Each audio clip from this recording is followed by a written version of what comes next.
Shalom saudara yang dikasihi Tuhan, selamat pagi, senang dan bahagia rasanya karena masih bisa menyapa saudara di pagi yang indah ini. Doa juga harapan saya bagi saudara semua yang mendengar juga menonton renungan pada pagi hari ini, dimanapun saudara berada saat ini, bahwa saudara semua dalam keadaan sehat, dalam keadaan baik tentunya, penuh dengan sukacita, saudara semuanya boleh diberkati Tuhan di sepanjang hari ini. Puji Tuhan saudaraku, pagi ini kita masih tetap dapat bersyukur karena kita masih diberi anugerah hari baru oleh Tuhan hari ini. Oleh karena itu kita juga percaya ada berkat-berkat Tuhan yang baru yang bisa kita nikmati hari ini. Puji Tuhan. Namun sebelumnya mari kita merendahkan diri kita terlebih dahulu berdoa memohon penyertaan Tuhan memimpin hidup kita di sepanjang hari ini. Kita berdoa saudara. Bapa di surga, kami bersyukur Tuhan sudah menolong, menyertai dan memberkati kami sepanjang malam, juga sudah menganugerahkan kepada kami hari baru pagi ini. Berkati dan pimpinlah kami oleh Roh Kudus-Mu ya Tuhan, sehingga kami boleh berjalan dalam kemenangan Kristus di sepanjang hari ini. Dalam nama Tuhan Yesus kami berdoa. Amin. Saudara yang dikasihi Tuhan, firman Tuhan yang menjadi dasar renungan kita pada pagi hari ini, saya siapkan satu bagian dari ayat firman Tuhan yang terambil dari kitab Yakobus pasal yang keempat, ayat yang pertama. Saya akan bacakan ayat ini untuk kita semua pagi ini. Demikian bunyi firman Tuhan bagi kita. Dari manakah datangnya sengketa dan pertengkaran di antara kamu? Bukankah datangnya dari hawa nafsumu yang saling berjuang di dalam tubuhmu? Ini sebuah perenungan bagi kita pada pagi hari ini, bahwa betapa sering kita terjebak oleh karena keinginan-keinginan emosi kita sering terpancing untuk mengikutinya sehingga terjadi masalah dan persoalan di antara kita. Topik renungan kita pada pagi hari ini saya angkat yaitu jangan bertengkar. Ini yang coba ingin kita bahas pagi ini, kiranya Tuhan membuka hati kita semua, sehingga lewat kebenaran ini saudara dimanapun mendengarkannya beroleh berkat rohani pagi hari ini. Thomas Fuller saudara, beliau pernah berkata seperti ini, salah satu cara untuk menjaga tetap selamat adalah dengan tak pernah merasa aman. Ini sebuah ungkapan yang perlu menjadi sebuah perenungan bagi kita. Kalau kita ingin tetap selamat, mari tetap jagalah hidup ini untuk tetap dikatakan dengan tidak pernah merasa aman. Artinya kita tetap akan berjaga-jaga dengan seperti itu. Konon saudara, di sebuah rawa-rawa ini kisah bagi kita pagi ini, tinggal beberapa binatang. Lalu suatu hari, seekor ikan dia bertengkar dengan seekor katak di rawa-rawa itu, entah merebutkan apa mereka. Mereka bertengkar karena ikan itu merasa bahwa katak itu tak layak lagi tinggal di dalam air.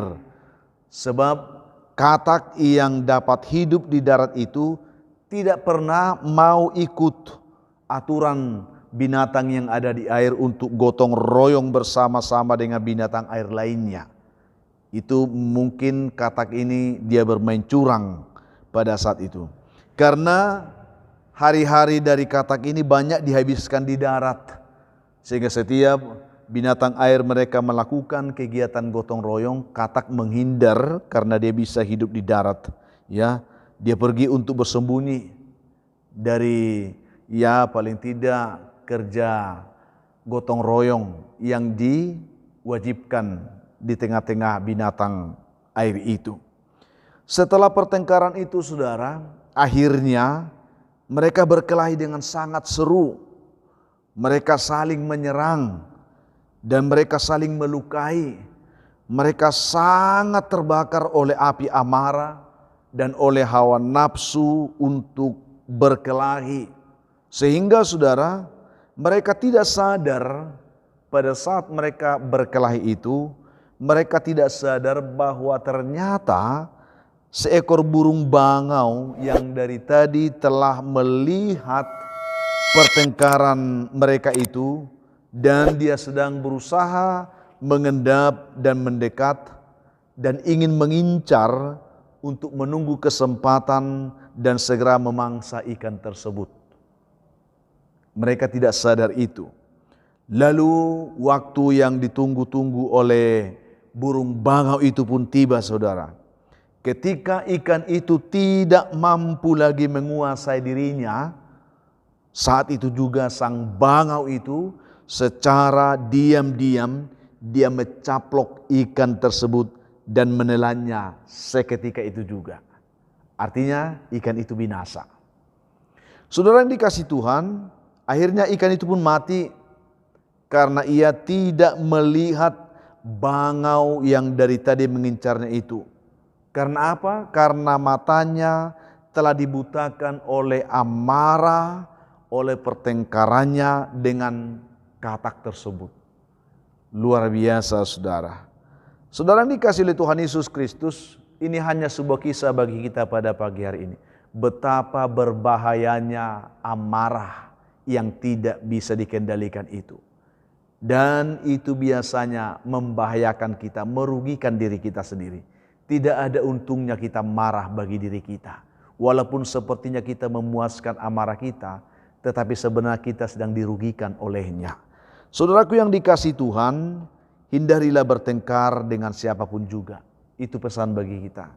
Karena hal-hal seperti itu hanya merugikan diri kita sendiri. Firman Tuhan hari ini menegur kita dengan sangat tegas. Dari manakah datangnya sengketa dan pertengkaran di antara kamu? Bukankah datangnya dari hawa nafsumu yang saling berjuang di dalam tubuhmu?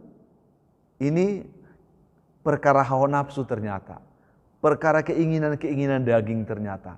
Yang sering memicu kita untuk terpancing untuk marah. Ya, mari. Oleh karena itu saudaraku, Alkitab mengatakan kepada kita pada pagi hari ini juga, Amsal 4 ayat 23. Jagalah hatimu dengan segala kewaspadaan, karena dari situlah terpancar kehidupan. Ketika keinginan, hawa nafsu kedagingan kita itu ingin menguasai emosi kita, amarah kita, mari kita lembutkan hati kita. Kita buka hati untuk Tuhan, supaya Tuhan yang memerintah hati kita dapat mengatur seluruh kehidupan kita, sehingga kita boleh terpimpin dalam kehidupan yang benar. Saudaraku yang dikasihi Tuhan, Salomo juga pernah berkata demikian. Kalau kita baca dalam Amsal 18 ayat 6 dan ayat 7, beliau mengatakan begini. Bibir orang bebal menimbulkan perbantahan, dan mulutnya berseru meminta pukulan. Orang bebal dibinasakan oleh mulutnya, bibirnya adalah jerat bagi nyawanya sendiri. Saudaraku yang dikasihi Tuhan, ini tidak hanya berbicara masalah keinginan, hawa nafsu kedagingan kita. Ini berbicara juga tentang bagaimana kita menguasai mulut kita, bibir kita, ya.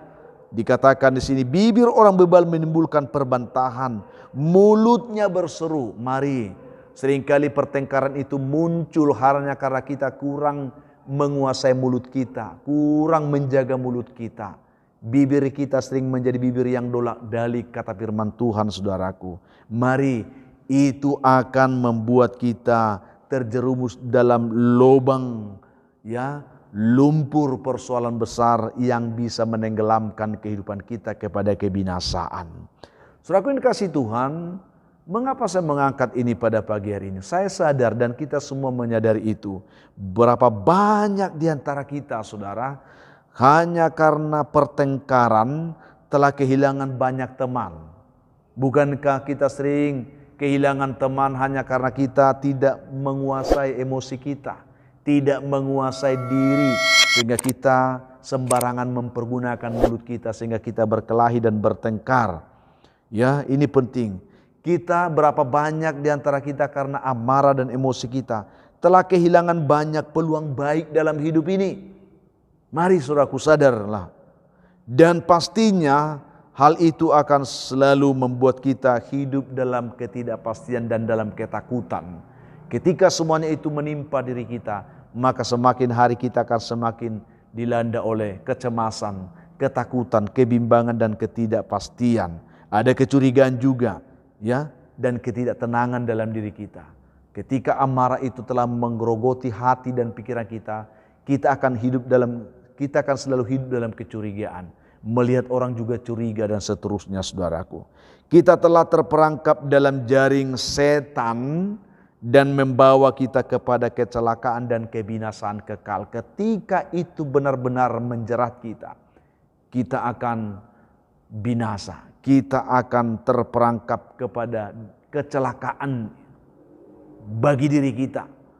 Oleh karena itulah yang dikehendaki setan dari kehidupan kita. Mari saudaraku, itu sebabnya pagi ini saya melihat ini perkara yang sering kali kurang kita pahami, kurang kita seriusi dengan baik.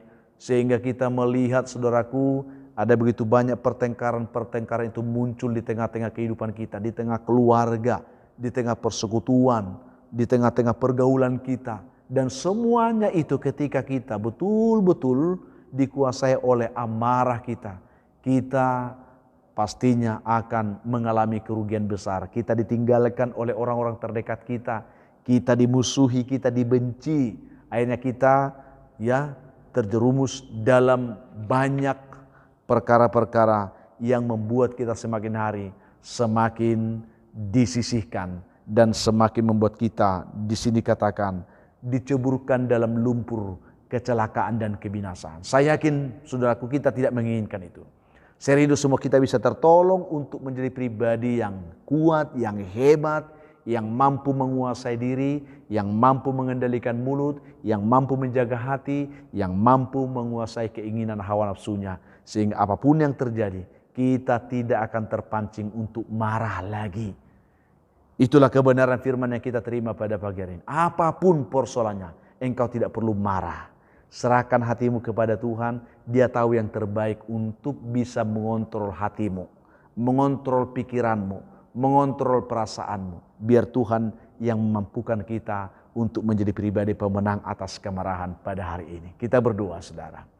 Bapa kami mengucap syukur kepadamu pada pagi ini untuk anugerah kasih setia Tuhan yang kami terima lewat kebenaran ini. Kiranya kami boleh dituntun, ditolong, diberkati untuk boleh menjadi pelaku firman ini. Kami berdoa untuk umat yang mendengarkannya, yang lemah Tuhan kuatkan, yang jatuh Tuhan angkat, yang putus asa beri harapan, yang berduka dihiburkan, yang berbeban berat Tuhan berikan mereka kelegaan. Hamba terus doakan umatmu yang bergumul karena sakit penyakit, Tuhan jamah, lawat dan pulihkan, sembuhkan mereka dalam nama Tuhan Yesus.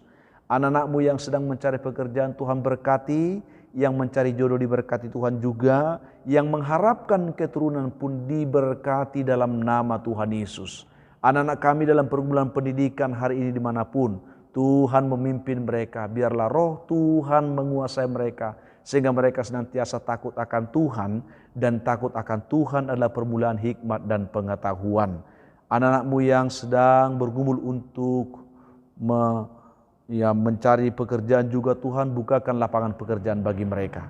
Yang bersuka cita hari karena mereka berulang tahun, penuhkan sukacitanya, ajar mereka bersyukur karena itu anugerah Tuhan atas hidup mereka. Masih banyak umat Tuhan pagi ini yang sedang mengalami beban hidup dan pergumulan yang berat, bahkan dibelenggu oleh kuasa setan, kuasa gelap. Ketika mereka mendengarkan renungan juga doa ini, biarlah mereka ditolong, dilepaskan, dibebaskan dan diberkati dalam nama Tuhan Yesus. Amin. Saudara yang dikasihi Tuhan, apapun keadaan hidup yang sudah hadapi hari ini, tetap semangat saudara. Jadi kuat dalam Tuhan, bersuka cita senantiasa, jangan menyerah, dan mengucap syukur atas segala sesuatu. Itu pasti dikehendaki Tuhan dari hidup saudara di hari ini. Kalau saudara mempunyai beban, pergumulan hidup yang berat dan memang saudara rindu didoakan, hubungi kami saudaraku di nomor telepon yang tertera di layar saudara. Kami siap membantu mendukung saudara di dalam doa. Itu komitmen kami. Dan bantu juga kami untuk selalu mau membagikan renungan ini kepada sebanyak mungkin orang bisa menonton saudara. Biarlah itu menjadi penyemangat bagi kami untuk tak berkarya dalam pelayanan ini. Berikan komentar yang baik juga di link YouTube kami. Bagi saudara yang belum melakukannya, tekan tombol like, juga subscribe sebagai bentuk dukungan saudara untuk pengembangan channel ini. Itulah harapan kami akhirnya Saya Pendeta Linti Dongoran, Pendeta di GKP Jemaat Khusus Horisan Medan, menyampaikan sampai jumpa di kesempatan lain saudaraku. Tuhan Yesus memberkati hidup saudara di hari ini. Shalom.